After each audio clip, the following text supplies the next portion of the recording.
Programa Lente Aberta, apoio Armazene Baggio, guarde tudo o que você quiser aqui, 3229-0038 e Box 101, o mundo da tecnologia ao seu alcance, 999-83-1404.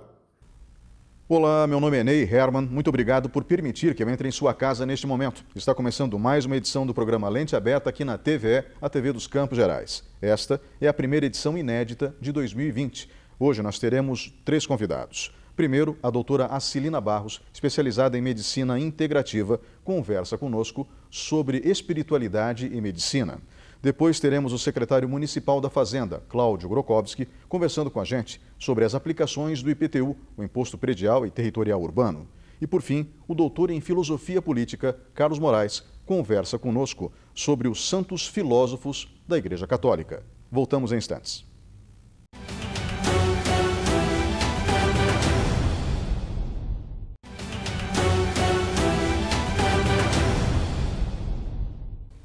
Estamos de volta com o programa Lente Aberta e o assunto agora é espiritualidade e medicina. Comigo, no estúdio da TVE, está a doutora Acilina Barros, especializada em medicina integrativa. Doutora, obrigado pela sua presença hoje aqui. Eu que agradeço, Ney, a oportunidade e o convite. Doutora, nós já estivemos conversando algum tempo atrás sobre medicina integrativa de maneira pontual. Só que o assunto agora é outro, a espiritualidade misturada com a medicina. E quando a gente fala dessa combinação de, como eu posso dizer assim, campos do conhecimento, falamos de áreas quase que conflitantes de acordo com muitas pessoas.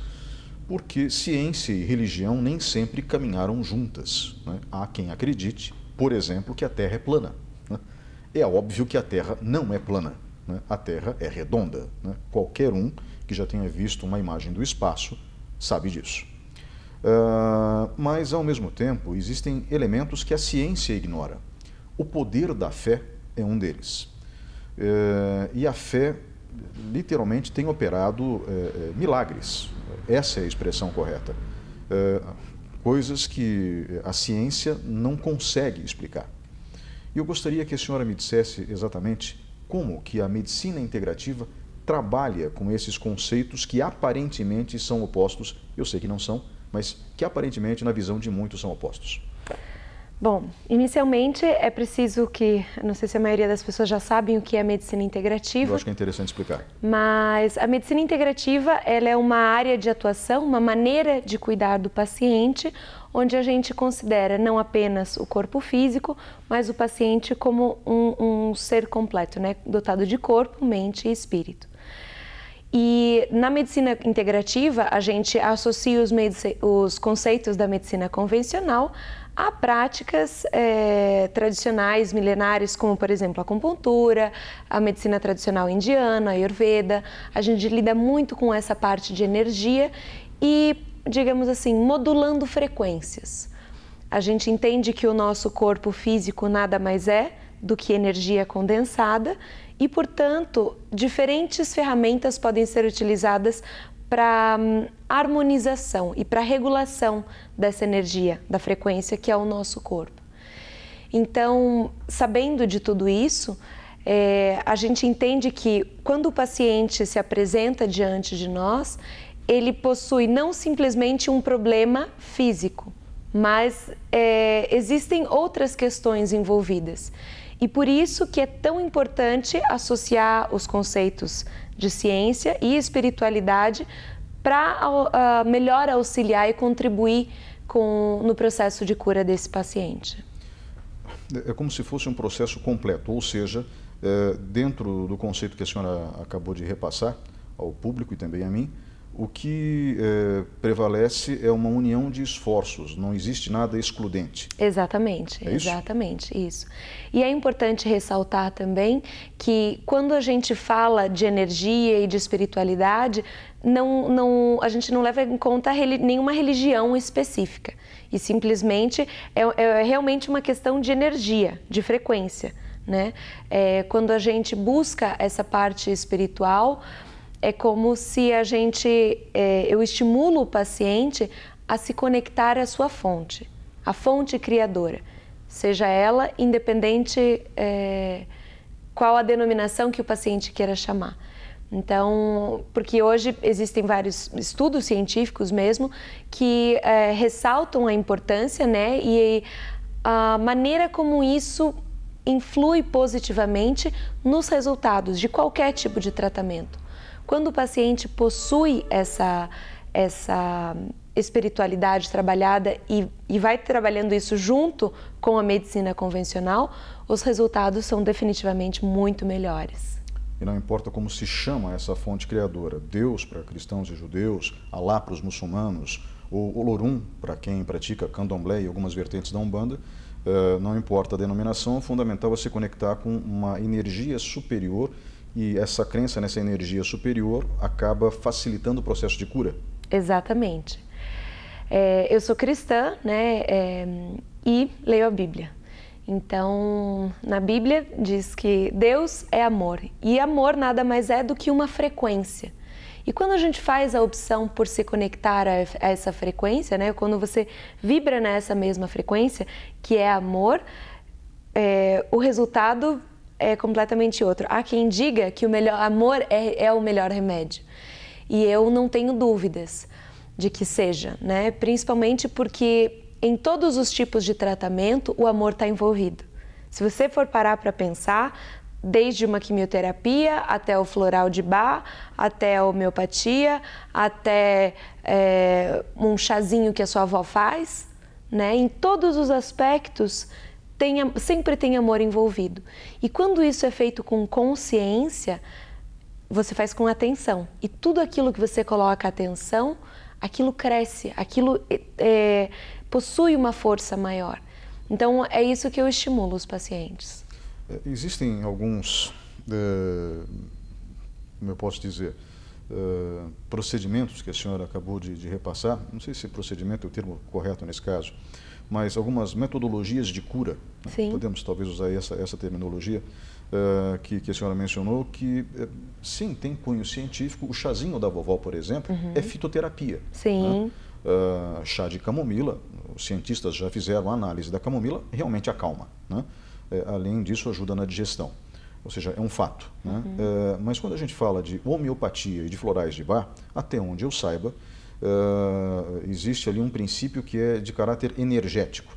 Então, a energia da planta, ou da flor, no caso dos florais, passa através da luz solar para a água, e a água então fica com esta energia e o paciente é beneficiado por essa energia. Ou seja, na análise físico-química de um floral de Bach, só tem H2O. E de um produto homeopático também, né? Diferente do fitoterápico, é importante separar as coisas. Então, doutora, muitos cientistas dizem que isso não funciona, mas a questão toda e aí a ciência acaba ficando num nó, é que funciona, né? Várias pessoas relatam experiências bem-sucedidas com os florais de Bach e com os produtos homeopáticos. Né? Isso demonstra que, pelo menos por enquanto, a ciência não tem todas as respostas para aquilo que efetivamente dá resultado? Existem muitas coisas ainda que estão fora do nosso alcance, mas eu não entendo exatamente como funciona essa análise físico-química que foi feita nos florais ou nos medicamentos homeopáticos.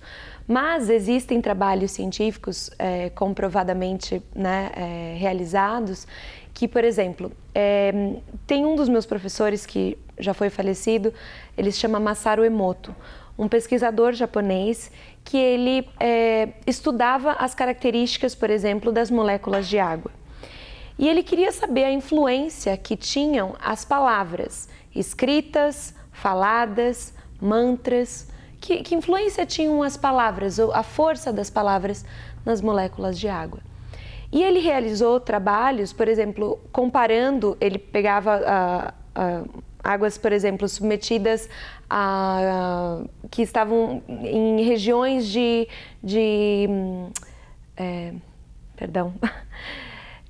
submetidas a cantos de monges tibetanos, por exemplo. Sim, claro. E essa água, ela possuía um formato diferente, ela possuía as moléculas de água, elas se agregavam de maneira diferente. E em contrapartida, né, outras águas de lugares poluídos. Ele fez a análise dessa água também e essa água ela estava totalmente disforme. Qualquer pessoa que tiver curiosidade de saber mais sobre o assunto pode pesquisar na internet. Masaru Emoto é o nome do pesquisador, e você consegue ver como realmente o poder da palavra escrita, falada, né, até mesmo a intenção que você coloca na água modifica as moléculas de água. Quando a senhora fala poluição, a poluição energética, ou seja, um ambiente mais desagradável ou poluição de fato? Poluição, ambos. Perfeito. Doutora, eu quero continuar com esse assunto logo depois do intervalo. Nós vamos agora para uma paradinha rápida e voltamos em instantes. Por favor, fique com a gente.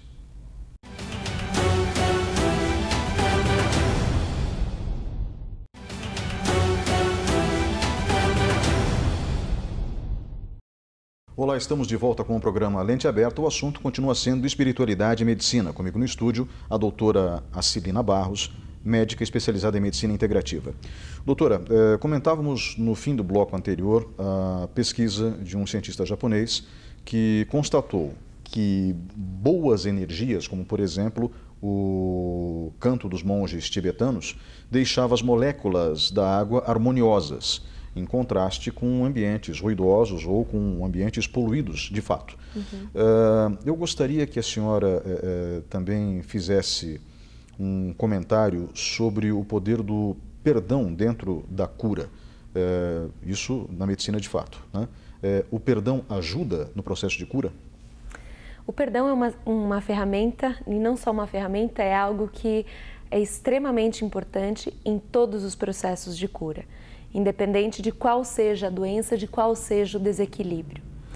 O perdão, ele é uma decisão, né? O perdão é uma escolha que a gente faz. Muitas vezes, no processo do perdão, é difícil você sentir que você, de fato, fez o perdão. Mas o fato de você fazer a escolha de perdoar, isso já é o primeiro passo. E a escolha do perdão, ela é uma atitude extremamente inteligente e benéfica para o nosso corpo, porque ela nos deixa em paz. E tudo o que nos promove a paz tem um benefício, assim, incrível para a nossa saúde, porque ele mexe no nosso sistema nervoso. Ele permite que o nosso sistema nervoso parasimpático entre em ação e, portanto, o nosso sistema imunológico pode funcionar. O nosso sistema de autorreparo fica mais efetivo. Pelo que a senhora relata, mente e corpo estão profundamente conectados. Então, o meu estado de espírito pode sim interferir no meu equilíbrio, não só emocional, mas de saúde física. Influi diretamente. Tanto é que foi feito um trabalho em Harvard e eles queriam saber, né, quais eram os principais fatores que influenciavam na longevidade de uma pessoa. Então, foi um longo estudo que eles fizeram por diversos anos e acompanharam diversos homens para definir quais eram os fatores mais importantes. Por exemplo, se era o nível de insulina, ou se era o nível de glicose ou de colesterol, quais eram os fatores, né, que influenciavam no bem-estar e na qualidade de vida desses pacientes. E o que mais, o que teve o maior impacto foi o nível de felicidade e de satisfação desses pacientes, né? Quando eles estavam bem relacionados, quando eles tinham harmonia na família, quando eles estavam bem, né? Emocionalmente bem. Eram as pessoas que tinham a maior longevidade.